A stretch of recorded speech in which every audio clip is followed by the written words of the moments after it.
You believe you know the story of Abraham, the paragon of faith, the father of nations. Yet, perhaps you have overlooked a profound, unsettling truth. His faith was not born in tranquil contemplation, but forged in the crucible of absolute upheaval, hammered into being by the relentless, brutal demands of the wilderness. Imagine yourself transported, not to a serene, hallowed pasture, but to the suffocating confines of a dusty tent, the relentless sun baking the desert floor, the cries of migrating herds your sole companions. You feel the grit of sand beneath your bare feet, the gnawing uncertainty in your gut as the horizon stretches endlessly, offering no promise of reprieve, only more desolation. How could such an existence, characterized by instability, scarcity, and perpetual movement, possibly cultivate a devotion so radical, so unwavering, that it reshaped the very destiny of humanity? What hidden lessons did the nomadic life imprint upon the soul of Abraham and his descendants? Lessons lost to those who dwell in stable, settled lands. So, as we prepare to uncover these timeless truths, if you find value in this journey, consider leaving a like to support the channel. It makes a huge difference. And as we venture deeper, share your own insights on this profound mystery in the comments below. Now, still your heart and open your mind. The veil of history is about to be torn away. Our revelation begins. You stand on the ancient, windswept plains of Sumer, the colossal ziggurat of piercing the sky like a clay brick finger pointing to deities of stone and star. This is your home, a bustling metropolis, the jewel of Mesopotamia, teeming with merchants, scholars, and priests. You are Abram, a patriarch of considerable wealth, accustomed to the predictable rhythms of city life, the security of walls, the stability of a settled existence. Your understanding of divinity is perhaps steeped in the complex pantheon of worshipping Nana, the moon god, or clutching household idols, the teraphim for protection and guidance, much like your contemporaries. This sophisticated, polytheistic society offers tangible gods, visible temples, predictable rituals. Then, a voice shatters this carefully constructed reality, not the murmur of the crowd, nor the chanting of priests, but a singular, transcendent whisper that resonates deep within your soul, a command from an unseen, unknowable God. Go from your country, your people, and your father's household to the land I will show you.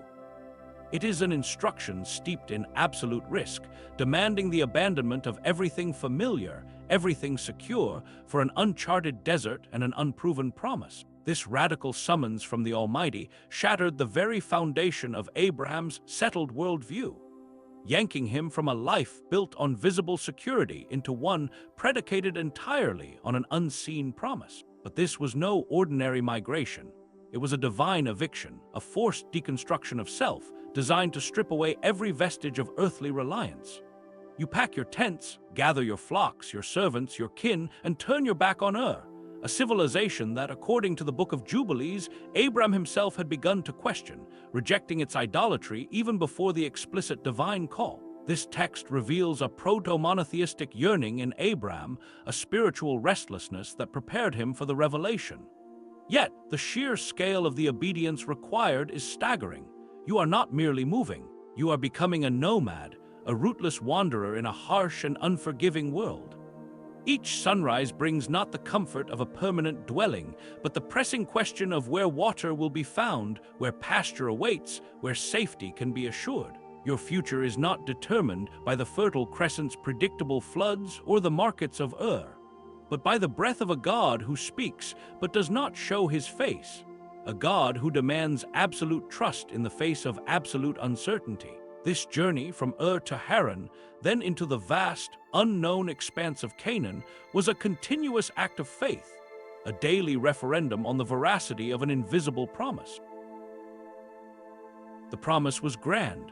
A great nation, a blessed name, blessings upon all peoples through you. But the reality was immediate, brutal, and profoundly earthly. You arrive in Canaan, the land promised, only to find the Canaanites already there, powerful and entrenched. The land is not your own. You are a sojourner, a tent dweller, an outsider. Then famine strikes, a cruel twist of fate that pushes you further down into Egypt, a land of vibrant civilization, but also of pagan gods and moral compromise. Here, the nomadic life teaches its first bitter lesson: vulnerability. You, the chosen patriarch, are forced to lie about your wife to survive, revealing a human frailty that echoes through generations. The wilderness does not distinguish between the righteous and the unrighteous. It tests all with scarcity, danger, and the constant threat of starvation. This period in Egypt, though brief, was a stark reminder that even divine promises do not negate the harsh realities of a fallen world, forcing Abraham to confront his own fears and the limits of his human foresight. Upon your return from Egypt, laden with material wealth, a double-edged sword in the desert, you face another challenge inherent to the nomadic life: conflict over resources. Your herds and those of your nephew Lot have grown too large for the finite pastures. There is strife among your herdsmen, a bitter taste of division where unity is paramount for survival. You, Abram, make the magnanimous but perhaps strategically perilous choice, offering Lot the choice of land. Lot chooses the fertile plains of the Jordan, leading to the cities of Sodom and Gomorrah, a choice driven by earthly riches rather than spiritual discernment, a choice that will bring him to the brink of destruction.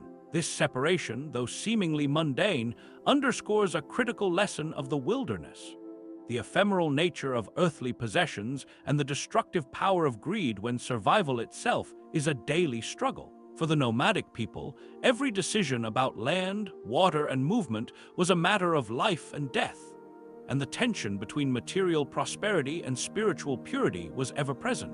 As Lot departs, the voice of the Lord reaffirms his covenant, a promise of land stretching as far as your eyes can see, and descendants like the dust of the earth. Yet, the very nature of this promise, so vast and unbounded, stands in stark contrast to the immediate reality of tent living, of being a perpetual outsider. You build altars, not temples, marking transient campsites with stones of remembrance, a physical manifestation of a faith that is constantly on the move, constantly seeking, never settled. You are forced to rely not on physical structures or predictable harvests, but on the shifting sands of divine provision, on the direct, unmediated communication with the Almighty. One is compelled to ask, was this perpetual state of discomfort, this absence of certainty, this forced reliance on the unseen, a deliberate divine strategy to cultivate a unique kind of faith? Was the wilderness not merely a backdrop for Abraham's story, but the very crucible in which the essence of monotheism, radical and unyielding, was hammered into the soul of a people? The life of the nomad stripped away every illusion of self-sufficiency, forcing Abraham to confront his vulnerability and learn that true security lay not in accumulated wealth or established cities, but in the whispered promises of a God who had no fixed abode, but was everywhere you journeyed. The dust of Canaan clings to your robes, the sun beats down relentlessly, and you, now Isaac, live out the covenant made with your father, Abraham. Yet the promise of inheritance remains a distant echo. You are still a sojourner, digging wells, moving your flocks, living in tents.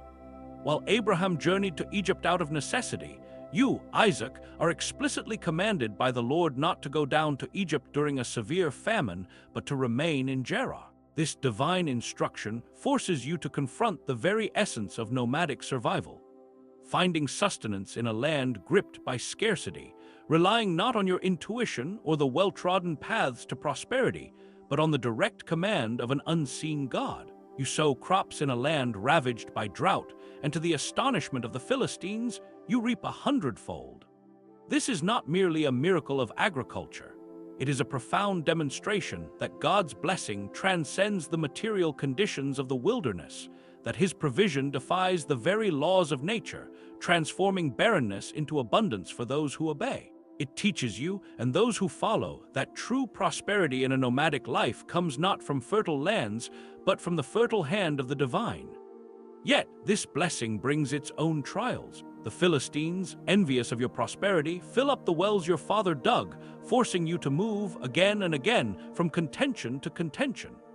You name these well sites Esek, contention, and Sitna, accusation, stark reminders of the constant friction inherent in a life without fixed boundaries, where resources are shared and often fought over. This relentless pursuit of water, this foundational need for survival, becomes a spiritual exercise in patience and reliance. You are forced to relocate to Rehoboth, meaning broad places, for the Lord has made room for us and will make us fruitful in the land. This naming is not just geographical, it is theological. It signifies that even in the midst of forced migration and conflict, God is actively creating space, providing relief, and expanding your influence. How did the constant need to dig for water, to search for pasture, to defend your very existence, forge a deeper, more visceral understanding of divine provision?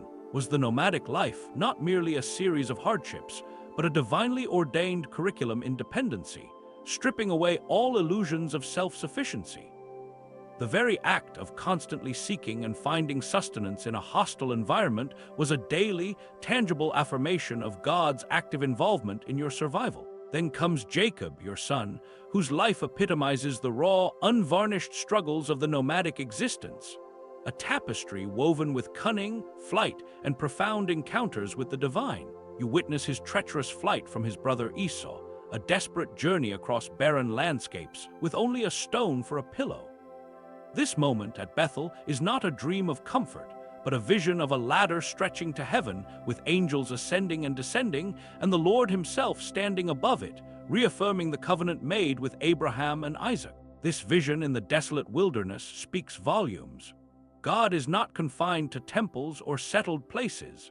He is present even in your most vulnerable, solitary moments, in the very dust where you lay your head. The divine presence is portable, omnipresent, and intimately personal, not bound by geography but by relationship, a radical theological departure from the territorial deities of the surrounding settled peoples. The lost context here is the stark contrast.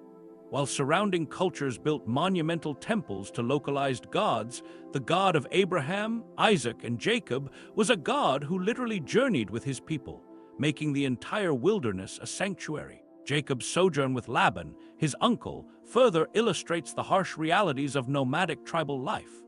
You work for years, enduring deception, changing wages, and the constant manipulation of a kin-based economy where loyalties are fluid and self-interest often reigns supreme. The narrative of Jacob's tireless labor reflects the brutal demands of tending vast flocks in a migratory existence, where the weakest animals perish and constant vigilance is required. His ingenuity in increasing his flocks, though not without controversy, showcases the resourcefulness and adaptability required for survival in such an environment. This period is a prolonged crucible, where Jacob learns not only to trust his own cunning, but more profoundly, to recognize the unseen hand of God orchestrating events, protecting him from Laban's schemes and ensuring his prosperity despite injustice. The wilderness economy, based on livestock and the constant search for grazing, demanded a different kind of wisdom, where an alliance with God was often more vital than any human contract. The most profound encounter, however, awaits Jacob at the Jabbok ford, as he prepares to face Esau, armed with nothing but desperate prayer and the knowledge of his own past deceptions. Here, in the dark of night, he wrestles with a mysterious figure, God or his angel, until dawn. This isn't a physical brawl, it's a soul-wrenching struggle for identity, purpose, and blessing. Wounded yet clinging, Jacob receives a new name. Israel, he struggles with God. This transformation, marked by a permanent limp, is a physical embodiment of the spiritual truth learned in the wilderness. That genuine faith often emerges from wrestling with God in the midst of fear, uncertainty, and profound human weakness. The wilderness, far from being an empty space, became the arena for divine encounter, a place where one's reliance on self was shattered, leaving only an unshakable grip on the divine. The culminating nomadic challenge for Jacob's household arrives generations later with famine again, a recurring specter of the wilderness. This forces the family, including his aging father, to leave Canaan and migrate to Egypt, a drastic move that, unbeknownst to them, fulfills ancient prophecies. Joseph, sold into slavery by his own brothers, rises to power in Egypt, becoming the very hand of God that saves his family from starvation. This entire saga, fraught with betrayal, imprisonment, and ultimate redemption, underscores a terrifying yet liberating truth of nomadic life, that human plans are fragile, but divine providence is absolute. The journey to Egypt was not a temporary detour.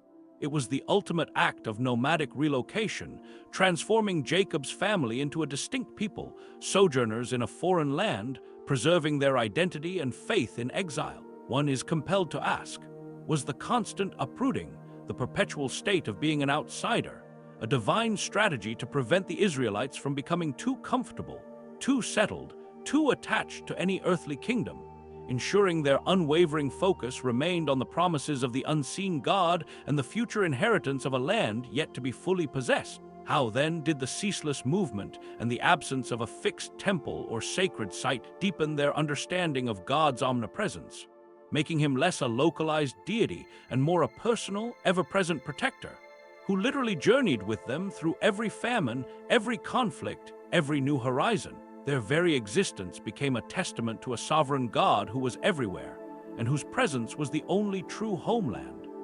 Centuries later, the descendants of Abraham, Isaac, and Jacob find themselves not as free nomads, but as enslaved multitudes in Egypt, their nomadic heritage twisting into forced labor for Pharaoh. Yet, even in the brickyards and beneath the overseer's whip, the echoes of the wilderness covenant persist. The memory of a God who delivered their ancestors from from famine, from enemies, burns in their collective unconscious. Then the ultimate deliverance arrives, ripping them from the shackles of empire and thrusting them back into the vast, uncompromising embrace of the wilderness, the Sinai desert. This is not a choice, it is a divine decree. For 40 years, an entire nation, numbering in the multi-millions, is subjected to the Wilderness Academy, a crucible designed to burn away the last vestiges of Egyptian idolatry and cultivate a radical, unyielding dependence on Yahweh. You, as one of them, experience the terrifying and awe-inspiring truth that survival in this barren landscape is not a given. It is a moment-by-moment miracle. Imagine the sheer scale of the challenge. Millions of people, livestock, possessions, all dependent on a God who provides water from a rock, not once, but repeatedly. Food from the sky manna that appears daily, fresh and sufficient, yet spoils if hoarded, and protection from the elements and hostile tribes. This isn't merely sustenance, it's a profound spiritual exercise in trust. The manna, specifically, was engineered to teach daily dependence. You couldn't gather for tomorrow, you had to trust God for today. This constant, direct provision bypassed all human systems of economy, trade, or agriculture, forcing an entire generation to live by faith, not by sight, a direct continuation of Abraham's initial journey. The wilderness stripped away every illusion of self-sufficiency they may have carried from Egypt, revealing their utter vulnerability and total reliance on divine grace. This was the ultimate, lost context for understanding Israel's faith. Their entire national identity was forged in a context of absolute, undeniable, moment-to-moment divine intervention in the face of impossible odds. The desert journey was also a relentless school of obedience. The giving of the law at Mount Sinai, amidst thunder and lightning, established a covenant that defined every aspect of their nomadic existence. You witnessed the construction of the tabernacle, a portable sanctuary, the dwelling place of God Himself, a physical manifestation of His presence among them, journeying with them. This tabernacle, with its intricate design and precise rituals, was a constant reminder that the holy was not abstract, but tangible, present in their very midst, demanding reverence and adherence to divine law even in the shifting sands. This concept of a portable God, dwelling in a tent, stands in stark contrast to the fixed temples and localized deities of their neighbors.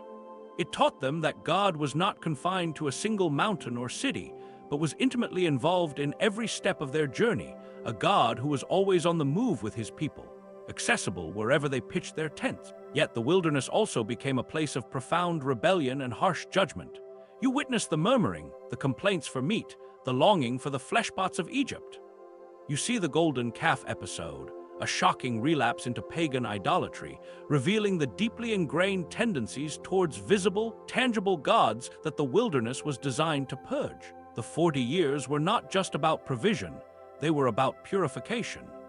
The generation that witnessed the miracles of the Exodus, yet continued to doubt and rebel, was destined to perish in the desert, unable to enter the promised land. Only their children, forged in the crucible of absolute dependence, hardened by the desert's discipline, would inherit the land. This was a brutal but necessary lesson. That faith was not merely intellectual assent, but radical obedience, cultivated through repeated trials and the stripping away of all earthly props. For centuries, the faithful have wrestled with the question of whether this prolonged, generational punishment was an act of divine severity or a necessary, merciful act of preparing a truly devoted people for their inheritance. Was the wilderness not merely a journey to a physical destination, but a metaphor for the human soul's pilgrimage through trials, revealing the absolute necessity of unwavering trust in the unseen? The ultimate lesson of the 40 years was the transformative power of divine presence in the absence of all else. You learn to discern the pillar of cloud by day and the pillar of fire by night, the visible, tangible manifestation of God's leading. Your movements are dictated not by human assessment of resources, but by the movement of the cloud. When it lifts, you move. When it settles, you encamp.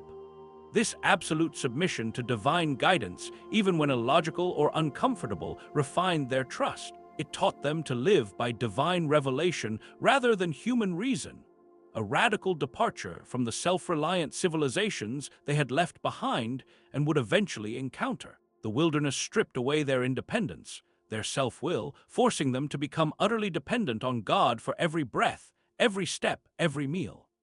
This profound, continuous state of vulnerability fostered a unique form of faith, one born of necessity rather than comfort, one rooted in direct, miraculous intervention rather than established institutions. It transformed them from a collection of slaves into a nation defined by its covenant with the one true God, a people who understood, unlike any other, that their very existence was a continuous miracle, a daily testament to the sustaining power of an invisible yet ever-present God. The journey through the biblical wilderness, from Abraham's fateful departure from Ur to Israel's 40-year odyssey in Sinai, reveals a profound, almost terrifying truth that God often calls his people away from comfort and security into the crucible of disruption and scarcity, not to punish, but to purify.